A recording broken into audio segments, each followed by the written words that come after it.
নমস্কার, আজ আপনাদেরকে একটা সুন্দর ব্রেকফাস্ট বা সন্ধ্যাবেলার টিফিন যাই বলুন না কেন সেটা দেখুন আমি কিভাবে তৈরি করি। তো একদমই সহজভাবে প্রথমে কিছু না থাকলেও বাড়িতে মোটামুটি আটা, ডিম এইগুলো থাকলেই সমস্তগুলো থাকলেই করে নেওয়া যায়। প্রথমে আমি আটাটাকে ভালো করে মেখে নিয়েছি, তারপর বেলে নিয়েছি সুন্দর করে।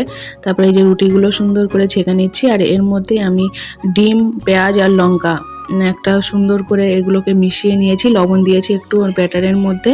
ব্যাস তারপরে রুটিগুলো ভালো করে ছেঁকে যে দেখুন পরপর মানে এগুলো দিয়ে এক হাতা করে ডিমের যে ব্যাটারটা করেছি সেটা দিয়ে ভালো করে এটাকে ছেঁকে নিচ্ছি ফোল্ড করে। ব্যাস খুব সুন্দর হয়েছিল খেতে এটা, আর খুবই সুন্দর। আর মানে এটা সস দিয়ে খেতে অপূর্ব লাগে, মানে কিছু না থাকলেও এটা মানে করে নেওয়া যায় মোটামুটি। যাই হোক, এই যে আমি করে নিলাম, আপনারা করবেন, ভালো লাগবে। এই যে ছেলেকে গরম গরম খেতে দিয়ে দিয়েছি সস দিয়ে, ও বলছিল খুব দারুণ লাগছে মা।